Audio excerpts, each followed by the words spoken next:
নমস্কাৰ দৰ্শকসকল, ধৰ্ম বিবৰণ চেনেলত আপোনালোক সকলোকেই শুভেচ্ছা জনালোঁ। আজি মই বিষ্ণু পুৰাণৰ দ্বিতীয় ভাগ আৰম্ভ কৰিবলৈ লৈছোঁ। মহৰ্ষি পৰাশৰে কৈছিলে, ব্ৰহ্মা বিষ্ণু মহেশ্বৰৰ ৰূপত জগতৰ উৎপত্তি, স্থিত আৰু সংহাৰৰ কাৰণ তথা নিজৰ ভক্তৰ সংসাৰত লক্ষ্য ৰখা সেই বিকাৰ ৰহিত শুদ্ধ অবিনাশী পৰমাত্মা সৰ্বদা এক ৰস সৰ্ববিজয়ী ভগৱান বাসুদেৱ বিষ্ণুক সাদৰ প্ৰণাম, যিয়ে এজন হৈও নানা ধৰণৰ অৱতাৰত অৱতাৰ লৈছিল। তাৰেই এটা অৱতাৰ আজি মই আপোনালোকৰ ওচৰত ব্যাখ্যা কৰিম। আৰু এই অৱতাৰটো ভগৱান বিষ্ণুৰ প্ৰথম অৱতাৰ বুলি জনা যায়। আৰু এই অৱতাৰটো হ'ল মৎস্য অৱতাৰ, মানে মাছৰ ৰূপত লোৱা অৱতাৰ। সত্যব্ৰত নামৰ এজন ৰজা আছিল। তেওঁ বিষ্ণু ভক্ত আছিল। তেওঁ সদায় ভাবি থাকে, মই যেন এই জীৱনত এবাৰ হ'লেও ভগৱান বিষ্ণুক নিজৰ চকুৰে দৰ্শন কৰিব পাৰোঁ। তেওঁৰ এই মনৰ আশা পূৰণ কৰিবৰ কাৰণে তেওঁ ভগৱান বিষ্ণুৰ সদায় ধ্যান কৰে। আৰু সেইকাৰণেই তেওঁ ৰাতিপুৱাই উঠি গৈ নদীত গৈ গা ধুই নদীৰ কিনাৰতে বহি ভগৱান বিষ্ণুৰ ধ্যান কৰে। সেইদিনাখনো ভগৱান বিষ্ণুৰ ধ্যান কৰিবলৈ গা ধুবলৈ নদীত নামি গ'ল। আৰু তেওঁ হাতেৰে পানী উঠাই ভগৱান বিষ্ণুৰ নামত দিবলৈ ধৰোঁতেই তেওঁৰ হাতত পানীৰ লগত এটা সৰু মাছ উঠি আহিল। আৰু সেই মাছটোৱে ক'বলৈ ধৰিলে, হে মহাৰাজ, মোক পানীত এৰি নিদিব। মোক যদি আপুনি পানীত এৰি দিয়ে, মোক এই ডাঙৰ মাছে খাই পেলাব। আপুনি মোৰ জীৱনটো ৰক্ষা কৰক।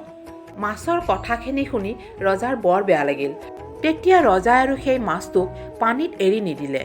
আৰু সেই মাছটোক লৈ গৈ নিজৰ লগত লৈ অহা সেই কুমণ্ডলৰ পানীত এৰি দিলে। আৰু ৰজা সত্যব্ৰতে সেই কুমণ্ডলটো লৈ গ'ল নিজৰ ৰাজভৱনত থৈ দিলে। ৰাতি হঠাতেই ৰাজভৱনত মাছটোৱে চিঞৰিবলৈ ধৰিলে, মহাৰাজ, আপুনি ক'ত?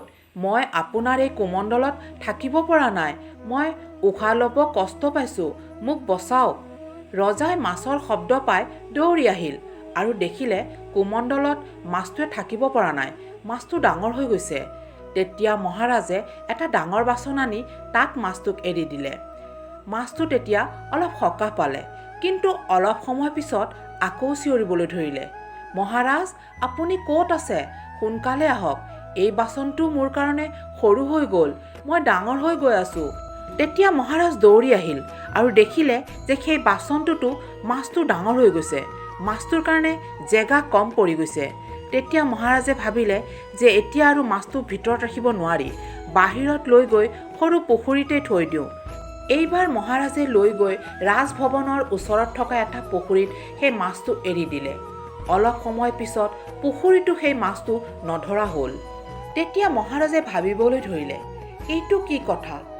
এইটো কি জাতৰ মাছ? ইমান সোনকালে ডাঙৰ হ'বলৈ ধৰিলে? ইয়াক লৈ গৈ মই সমুদ্ৰতে এৰি দিয়া ভাল হ'ব, নহ'লে এই মাছটো বৰ কষ্ট পাব। তাৰে পিছত ৰজায়ে কাম কৰা মানুহৰ সহায় লৈ সেই মাছটোক সাগৰত এৰি দিলে। সাগৰত এৰি দিয়াৰ লগে লগেই সেই মাছটোৱে এটা বৃহৎ পৰ্বতৰ নিচিনা ৰূপ ল'লে। তেতিয়া মহাৰাজে বুজিব পাৰিলে যে এইটো সাধাৰণ মাছ নহয়। তেতিয়া মহাৰাজে হাতযোৰ কৰি সেই মাছটোক ক'বলৈ ধৰিলে, হে প্ৰভু, আপুনি কোন? মোক আপুনি কিবা ক'ব বিচাৰিছে নেকি? মোৰ দ্বাৰা কিবা ভুল হৈছে নেকি? আজি ৰাতিপুৱাৰ পৰাই আপুনি মোক বহিবলৈ দিয়া নাই। মই কিবা ভুল কৰিলোঁ নেকি? তেতিয়া ভগৱান বিষ্ণুৱে আধা মৎস্য আৰু আধা বিষ্ণু ৰূপ ধৰি ৰজাৰ সন্মুখত থিয় হ'ল। মহাৰাজে ভগৱান বিষ্ণুৰ এই ৰূপটো দেখি আচৰিত হৈ বিষ্ণু দেৱতাৰ ফালে চাবলৈ ধৰিলে আৰু ক'বলৈ ধৰিলে, হে প্ৰভু, মোৰ খুব আশা আছিল আপোনাক মই নিজৰ চকুৰে চাওঁ বুলি, কিন্তু আপোনাক মই এয়া কি ৰূপত দেখা পালোঁ প্ৰভু? এই মৎস্য ৰূপ লোৱা নিশ্চয় কিবা কাৰণ আছে প্ৰভু, মোক কওক প্ৰভু। তেতিয়া ভগৱান বিষ্ণুৱে ক'লে, হে ৰজা সত্যব্ৰত, আজিৰ পৰা 7 দিন পিছত এই পৃথিৱী লোক শেষ হৈ যাব। ব্ৰহ্মাৰ টোপনিৰ সময় হ'ব আৰু তেতিয়াৰ পৰাই প্ৰলয়কাল আৰম্ভ হ'ব।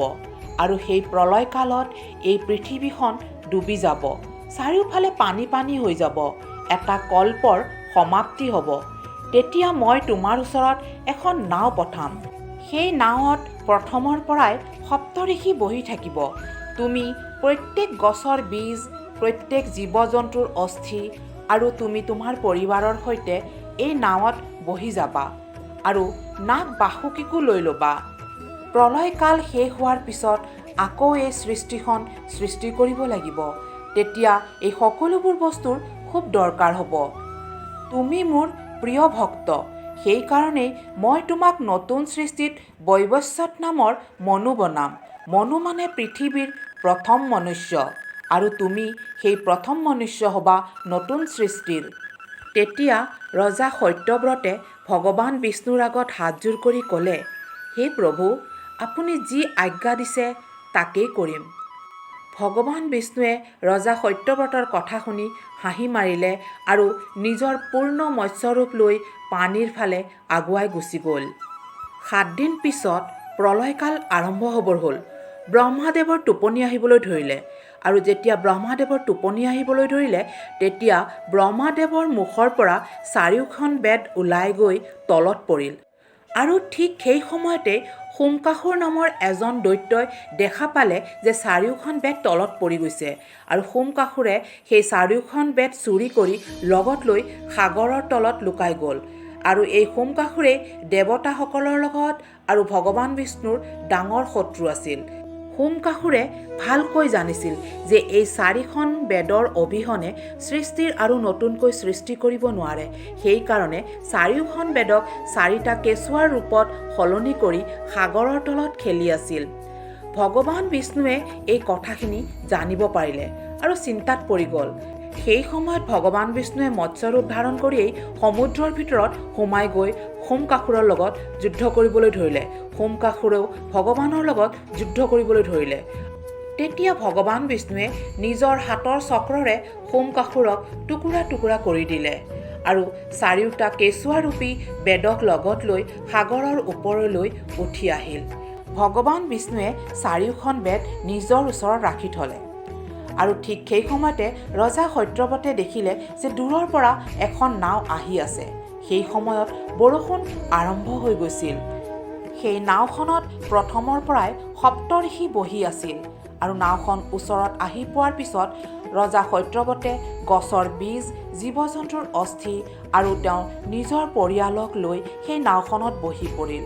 অলপ পিছত মৎস্যৰূপী ভগৱান বিষ্ণু আহি সেই নাওখনৰ ওচৰ পালে আৰু ক'লে, ৰজা সত্যব্ৰত, নাগ বাসুকীক মোৰ মাছৰ শিঙৰ লগত তোমাৰ সেই নাৱৰ মূৰটোৰ লগত বান্ধি দিয়া, মই নাওখনক বচাই লৈ যাম। তাৰে পিছত ৰজাই সেই নাওখনৰ মূৰটোৰ লগত মাছৰ শিংটোৰ লগত নাগ বাসুকীক বান্ধি দিলে, আৰু ভগৱান বিষ্ণুৱে পানীৰ মাজত সেই নাওখন বচাবলৈ ধৰিলে। গোটেই পৃথিৱীখন ডুবি গ'ল। প্ৰলয় তাণ্ডৱ ৰাতিপুৱা হোৱাৰ আগে আগেই বন্ধ হৈ গ'ল। সেই নাওখনত থকা প্ৰাণী আৰু পানীৰ অবিহনে একো দেখা পোৱা নগৈছিল। ব্ৰহ্মাৰ নিদ্ৰা শেষ হ'বৰ হ'ল। আকাশত সূৰ্যৰ কিৰণৰ উজ্জ্বলতা অলপ অলপ দেখিবলৈ ধৰিছিল। নতুন কল্পৰ আৰম্ভ হ'ব ধৰিছিল। সকলোতকৈ প্ৰথমে মা সৰস্বতী সাৰ পালে আৰু তেওঁ নিজৰ বীণাত ভূপাল ৰাগ বজাবলৈ ধৰিলে। বীণাৰ শব্দত ব্ৰহ্মাদেৱো সাৰ পালে আৰু তেওঁ অনুভৱ কৰিলে তেওঁৰ 4টা মূৰ বৰ অশান্ত হৈ আছে। তেওঁ যেতিয়া পিছৰ ফালে চালে আৰু দেখিলে তাত বেদকেইখন নাছিল, তেতিয়া তেওঁ চিন্তাত পৰি গ'ল আৰু অশান্ত হৈ ছটফটাবলৈ ধৰিলে। সেই সময়ত ভগৱান বিষ্ণুৱে মৎস্য অৱতাৰতেই ব্ৰহ্মাৰ সন্মুখত প্ৰকট হ'ল আৰু 4খন বেদ ব্ৰহ্মাৰ হাতত দি দিলে। ব্ৰহ্মাদেৱে ভগৱান বিষ্ণুৰ মৎস্যৰূপটো দেখি তেওঁৰ সন্মুখত হাতযোৰ কৰি প্ৰাৰ্থনা কৰিবলৈ ধৰিলে আৰু ক'বলৈ ধৰিলে, হে প্ৰভু, আপোনাৰ এই মৎস্যৰূপক যোনে ধ্যান কৰিব, যোনে পূজা কৰিব, তেওঁৰ ওপৰৰ পৰা গোটেইবোৰ বিপদ আঁতৰি যাব। ভগৱান বিষ্ণুৱে মৎস্যৰূপ লোৱাৰ কাৰণটো শেষ হৈ গ'ল। তেওঁ অলৌকিক হৈ নিজৰ ৰূপত আহি তেওঁ নিজৰ বৈকুণ্ঠ ধামলৈ গুচি গ'ল। ব্ৰহ্মাই বেদকেইখন লৈ আকৌ নতুনকৈ সৃষ্টিৰ আৰম্ভ কৰিবলৈ ধৰিলে। সত্যব্ৰতক বৈৱস্বত নামেৰে এই সৃষ্টিৰ প্ৰথম মনুষ্য মানে মনু বনালে। সপ্ত ঋষিয়ে আকাশত নিজৰ নিজৰ স্থানত গৈ সপ্তদৰ্লী মণ্ডলত প্ৰকাশিত হৈ ধ্ৰুৱৰ চাৰিওফালে প্ৰদৰ্শন কৰিবলৈ ধৰিলে। মৎস্যৰূপৰ এই কথাখিনি সুত মহৰ্ষিয়ে গোটেই ঋষিসকলক শুনাইছিল। তেতিয়া এই ঋষিসকলে ক'বলৈ ধৰিলে, হে মহৰ্ষিদেৱ, আমি ভগৱান বিষ্ণুৰ প্ৰথম অৱতাৰ মৎস্যৰূপৰ ওপৰত গোটেইখিনি কথা শুনিলোঁ। এতিয়া আপুনি আমাক ধ্ৰুৱৰ বিষয়ে শুনাবনে? আমাক যদি আপুনি ধ্ৰুৱৰ বিষয়ে শুনায় আমি কৃতাৰ্থ হ'ম। তেতিয়া সুত মহৰ্ষিয়ে ধ্ৰুৱৰ বিষয়ে শুনাবলৈ আৰম্ভ কৰিলে। আৰু আজিৰ এই দ্বিতীয় ভাগ মই ইয়াতেই শেষ কৰিলোঁ। আপোনালোকে যদি মোৰ এই বিষ্ণু পুৰাণ শুনি ভাল পায় তেতিয়াহ'লে লাইক কৰক, কমেণ্ট কৰক আৰু শ্বেয়াৰ কৰক। আৰু এতিয়ালৈকে যদি আপোনালোকে মোৰ এই চেনেলটো ছাবস্ক্ৰাইব কৰা নাই তেতিয়াহ'লে এটা ছাবস্ক্ৰাইব কৰি দিয়ক। আগলৈ এনেকুৱা ধৰণৰ ভিডিঅ' আহিলে আপোনাৰ ওচৰত ন'টিফিকেশ্যন আহি যাব। ওম বিষ্ণুদেৱায় নমঃ।